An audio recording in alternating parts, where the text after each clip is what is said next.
ನಂದು ಜಾನಿದು ಮದುವೆ ಆದಮೇಲೆ ಫ್ಯೂ ಡೇಸ್ ಅಷ್ಟೇ ನಾವು ಇಂಡಿಯಾದಲ್ಲಿ ಟೈಮ್ ಸ್ಪೆಂಡ್ ಮಾಡಿದ್ದು. ಅದಾದಮೇಲೆ ಯುನೈಟೆಡ್ ಕಿಂಗ್ಡಮ್ಗೆ ಹಾರ್ಕೊಂಬಂದ್ಬಿಟ್ವಿ. ಸೊ ಇಲ್ಲಿಗೆ ಬಂದಾದಮೇಲೆ ಅವ್ರ ಬ್ಯುಸಿ ಶೆಡ್ಯೂಲಿಂದ ನನ್ನ ಬ್ಯುಸಿ ಶೆಡ್ಯೂಲಿಂದ ನಾವು ಇಂಡಿಯಾಗೆ ವಾಪಸ್ ಹೋಗೋಕ್ಕಾಗೇ ಇಲ್ಲ.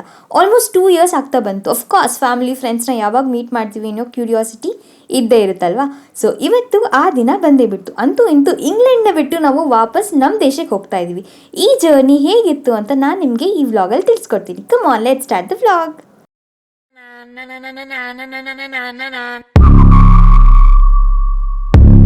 Hey fam, welcome back to our passionate couple channel. So finally ಇಂಡಿಯಾಗೆ ಹೊರಡ್ತಾ ಇದ್ದೀವಿ. ಹೊರಡೋಕ್ಕಿಂತ ಮುಂಚೆ ನಮ್ಮ ಲ್ಯಾಂಡ್ ನಮಗೋಸ್ಕರ ಸ್ಮಾಲ್ ಡಿನ್ನರ್ ಪಾರ್ಟಿ ಅರೇಂಜ್ ಮಾಡಿದ್ರು. ಅದನ್ನು ಮುಗಿಸ್ಕೊಂಡು ನೆಕ್ಸ್ಟ್ ಡೇ ಹೊರಡ್ತಾ ಇದ್ದೀವಿ. ದ್ಯಾಟ್ ಈಸ್ ಇಲ್ಲಿ ಜಾನಿ ಫುಲ್ ಸ್ಟ್ರೆಸ್ ಔಟ್ ಆಗಿಬಿಟ್ಟಿದ್ದಾರೆ. ಯಾಕೆಂದರೆ ನಾವು ಮನೆಯಿಂದ ಜಸ್ಟ್ 10 minutes ವಾಕಬಲ್ ಡಿಸ್ಟೆನ್ಸಲ್ಲಿ ಇದ್ರೂ ಇಷ್ಟೊಂದು ಲಗೇಜ್ ಎಲ್ಲ ತೊಗೊಂಡು ನಾವು ಕ್ಯಾಬಲ್ಲಿ ಬಂದರೂ ಕೂಡ ತುಂಬ ಸ್ಟ್ರೆಸ್ಫುಲ್ ಆಗಿತ್ತು. ಆ್ಯಂಡ್ ನಾವು ನಾನು ತೊಗೊಂಡಿರೋದು 123 kg ಬ್ಯಾಗ್ ಆ್ಯಂಡ್ ಇನ್ನೊಂದು 23 kg ತೊಗೋಬೇಕಿತ್ತು. ಬಟ್ ನಾವು ಅಪ್ಗ್ರೇಡ್ ಮಾಡ್ಕೊಂಡು we have make it 32. And Johnny ಕೂಡ 123 kg ಬ್ಯಾಗ್ ಆ್ಯಂಡ್ ಅವರು ಕೂಡ ಒಂದು ಅಪ್ಡೇಟ್ ಮಾಡ್ಕೊಂಡಿದ್ದಾರೆ ಒಂದು ಬ್ಯಾಗ್ನ. So that is 32 kg bag. So total ನನ್ನ ಹತ್ರ 23 kg ಬ್ಯಾಗ್ ಒಂದು, 32 kg ಬ್ಯಾಗ್ ಒಂದು, ಕ್ಯಾಬಿನ್ ಬ್ಯಾಗ್ ಆ್ಯಂಡ್ ಒಂದು laptop bag. Same goes with Johnny also.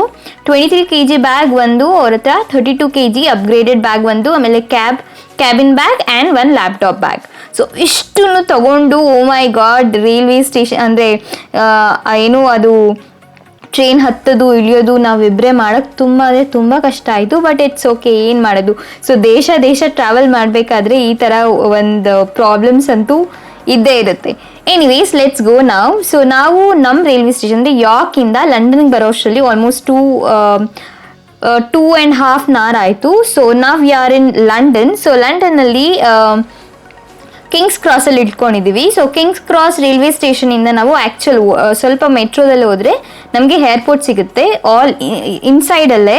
So ಅದಾದಮೇಲೆ ಅಫ್ಕೋರ್ಸ್ ನಾವು ಅಲ್ಲಿ ಓಡಾಡೋಕ್ಕಂತೂ ತುಂಬ ಕಷ್ಟ ಆಗುತ್ತೆ ಬ್ಯಾಗ್ನ ಹೇಳ್ಕೊಂಡು. ಬಿಕಾಸ್ ನನ್ನ ಕೈಲಿ ಎಲ್ಲ ಬ್ಯಾಗ್ನೂ ಹ್ಯಾಂಡಲ್ ನಾನು ಒಬ್ಬಳೇ ಮಾಡೋಕ್ಕಾಗ್ತಿರ್ಲಿಲ್ಲ. ಸೊ ಜಾನಿ ಅವ್ರ ಬ್ಯಾಗು ಹ್ಯಾಂಡಲ್ ಮಾಡಿಕೊಂಡು ನನ್ನ ಬ್ಯಾಗು ಹ್ಯಾಂಡಲ್ ಮಾಡೋಕ್ಕೆ ಅವ್ರಿಗಂತೂ ತುಂಬ ಕಷ್ಟ ಆಗ್ತಿತ್ತು.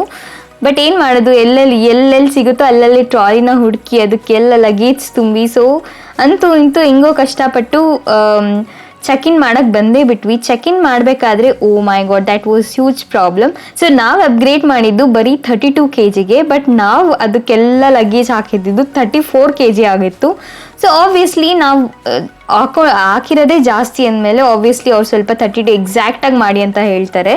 ಸೊ ನಾವೇನಾದರೂ ಜಸ್ಟ್ 23 ಇದ್ದರೆ 24 ಇದ್ರೂ ಸಮ್ಟೈಮ್ಸ್ ಅಕ್ಸೆಪ್ಟ್ ಮಾಡ್ಕೋತಾರೆ. ಬಟ್ ನಾವೇನಾದರೂ ಅಪ್ಗ್ರೇಡ್ ಮಾಡಿ 32 ಮಾಡ್ಕೊಂಡಾಗ 32.5 ಇದ್ರೂ ಅವ್ರು ಅಕ್ಸೆಪ್ಟ್ ಮಾಡ್ಕೊಳ್ಳಲ್ಲ, ಸ್ವಲ್ಪ ತೆಗೀರಿ ಅಂತ ಹೇಳ್ತಾರೆ. ಅಂತೂ ಇಂತೂ ಕಷ್ಟಪಟ್ಟು ಎಲ್ಲ ಬ್ಯಾಲೆನ್ಸ್ ಮಾಡಿ ಕರೆಕ್ಟಾಗಿ ಎಕ್ಸಾಕ್ಟಾಗಿ 32 ಬರೋ ಥರ ಮಾಡಿದ್ವಿ. ಎಷ್ಟೊಂದು ಡ್ರೆಸ್ಸಸ್ಸು ಆ್ಯಂಡ್ ನಾನು ಪಪ್ಪಾಗೆ ಮ್ಯೂಸ್ಲಿನ ಟ್ರೈ ಮಾಡಿಸ್ಬೇಕು ಅಂತ ಅಂದ್ಕೊಂಡಿದ್ದೆ, ಇಲ್ಲಿನ ಮ್ಯೂಸ್ಲಿ ಹೇಗಿರುತ್ತೆ ಅಂತ. ಬಟ್ ಅನ್ಫಾರ್ಚುನೇಟ್ಲಿ ಆ ಮ್ಯೂಸ್ಲಿ ಕೂಡ ನಾವು ಅಲ್ಲೇ ಬಿಟ್ಬಿಟ್ಟು ಬಂದ್ವಿ. ಆ್ಯಂಡ್ ಎಷ್ಟೊಂದು ಡ್ರೆಸ್ಸಸ್ ಕೂಡ ಹೋಯ್ತು, ಜಾನಿ ಪ್ಯಾಂಟ್ಸು, ಜಾಕೆಟ್ಸು ಎಷ್ಟೊಂದು ಹೋಯ್ತು, ಹೊಟ್ಟೆಲ್ಲ ಉರಿತಿತ್ತು. ಬಟ್ ಏನೂ ಮಾಡೋಕ್ಕಾಗಲ್ಲ. ಸೊ ದೇಶ ಟ್ರಾವೆಲ್ ಮಾಡಬೇಕಾದ್ರೆ ಈ ಪ್ರಾಬ್ಲಮ್ಸ್ ಎಲ್ಲ ನಾರ್ಮಲ್ ಅಂದ್ಕೊಂಡು ಮನಸ್ಸಲ್ಲೇ ಚಲೋ ಲೆಟ್ಸ್ ಗೋ ಅಂತ ಚೆಕ್-ಇನ್ ಎಲ್ಲ ಮಾಡಿಕೊಂಡು ಇವಾಗ ಎಲ್ಲ ನಾರ್ಮಲ್ ಕ್ಯಾಬಿನ್ ಬ್ಯಾಗ್ ಎಲ್ಲ ಚೆಕ್ ಮಾಡ್ತಾರಲ್ಲ ಅದೆಲ್ಲ ಮುಗಿಸ್ಕೊಂಡು ಹೊರಡ್ತಾ ಇದ್ದೀವಿ. ಓ ಮೈ ಗಾಡ್, ಒಂದು ಕಡೆ ಖುಷಿ ಆಗ್ತದೆ. ಓ ಮೈ ಗಾಡ್, ಇಂಡಿಯಾಗೆ ಹೋಗ್ತಾ ಇದ್ದೀವಿ ಆಫ್ಟರ್ ಸೋ ಮೆನಿ ಇಯರ್ಸ್.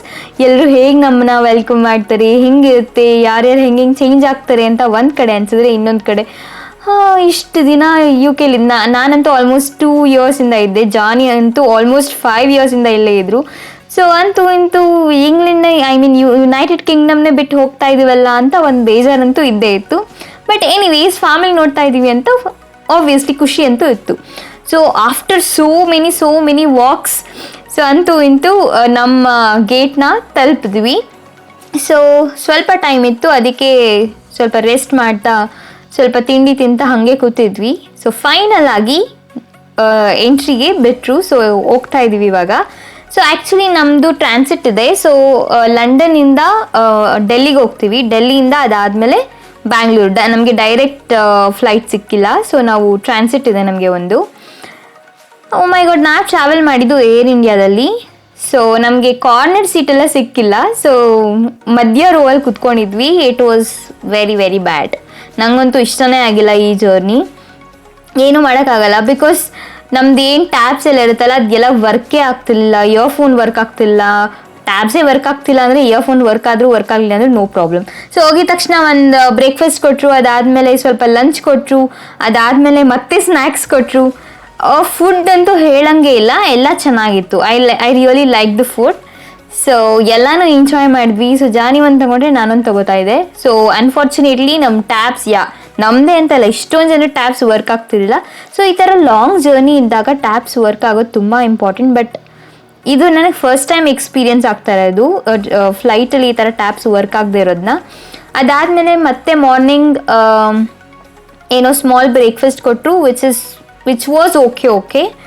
ಅದಾದಮೇಲೆ ನಾವು ಲ್ಯಾಪ್ಟಾಪ್ನ ತೊಗೊಂಡು ಲ್ಯಾಪ್ಟಾಪಲ್ಲಿ ಮೂವಿ ನೋಡ್ತಾ ಇದ್ವಿ. ಸೊ ಫೈನಲ್ ಆಗಿ ನಾವು ಇಂಡಿಯಾಗಂತೂ ಬಂದೇ ಬಿಟ್ವಿ after so many struggles.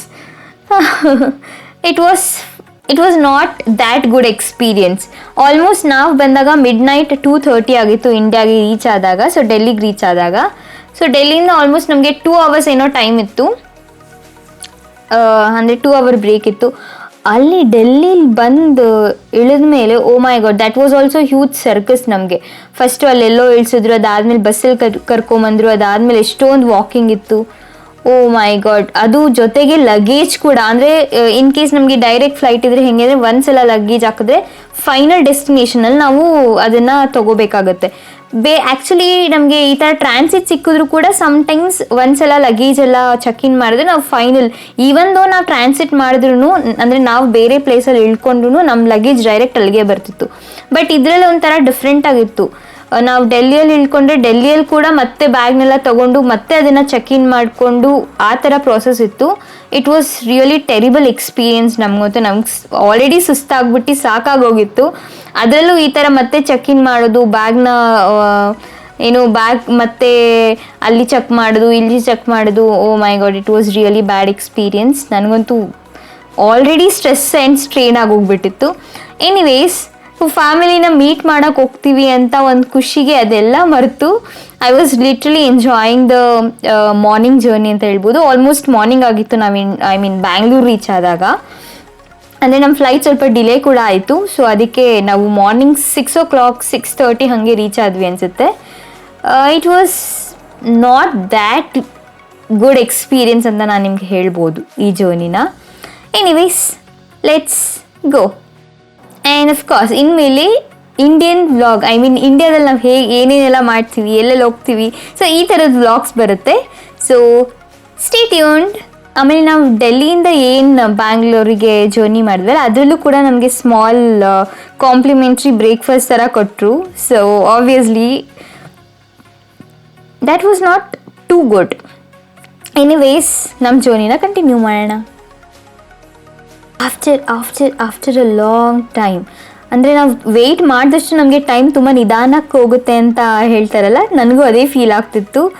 So finally ನಾವು ಬ್ಯಾಂಗ್ಳೂರು ಏರ್ಪೋರ್ಟ್ಗೆ, ದಟ್ ಇಸ್ ಕೆಂಪೇಗೌಡ ಇಂಟರ್ನ್ಯಾಷನಲ್ ಏರ್ಪೋರ್ಟ್ಗೆ ಬಂದು ರೀಚ್ ಆದ್ವಿ. I was so excited. So ಅಂತೂ ಇಂತೂ ಬಂದೇ ಬಿಟ್ವಿ ಏರ್ಪೋರ್ಟ್ಗೆ. So I was really happy. ಮತ್ತೆ ಲಗೇಜ್ನ ತಳ್ಕೊಂಡು ತಗೊಂಡು ಟ್ರಾಲಿನ ಹುಡುಕಿ ಅದ್ರಲ್ಲಿ ಲಗೇಜ್ ಎಲ್ಲ ತುಂಬಿಸಿ ಅದನ್ನು ತಳ್ಕೊಂಡು ಬರೋದೇ ಒಂದು ಸಾಹಸ ನನಗಂತೂ. Johnny was there to take care, ಅದಕ್ಕೆ ಸ್ವಲ್ಪ ಸಮಾಧಾನ ಅಂತೂ ಇದ್ದೇ ಇರುತ್ತೆ. ಸೊ ಕಮ್ ಆನ್, ನಾವು let's meet family members. Here we are after 2 years. ನಮ್ಮ Bengaluru. And finally, yes, I'm hugging my mom. This is my mom in this red color chudidar and this is my papa. ಖುಷಿಯಾಗಿ ಅಳು ಬರುತ್ತಲ್ಲ ಆ ಥರ ಬರ್ತಿತ್ತು ನನಗೆ. So I didn't want to show you guys ನಾನು ಅಳೋದನ್ನ. ಸೊ ಅದಾದಮೇಲೆ ನಾವು ಕಾರ್ ಹತ್ರ ಹೋಗ್ತಾ ಇದ್ವಿ ಟು ಲಗೇಜ್ ಎಲ್ಲ ಇಳ್ಸೋಕ್ಕೆ. And this is my little one, is my little brother. We are still like this, ಇದೇ ಥರ ಆಟ ಆಡಿಕೊಂಡು will be spending the time. I was really happy to meet them all. And ಇಲ್ಲಿ ನೀವೇನು ನೋಡ್ತಾ ಇದ್ದೀರಾ, this is a family. Johnny ಪಕ್ಕ ನಿಂತಿರೋದು it's his little sister and Mel. This is my mom, this is my brother and we 3. Hope ಈ video ನಿಮಗೆ ಇಷ್ಟ ಆಯಿತು. ಸೊ ನಿಮಗೆ ಈ ವಿಡಿಯೋ ಇಷ್ಟ ಆಗಿದೆ, please do like, share, comment and subscribe. Bye, thank you.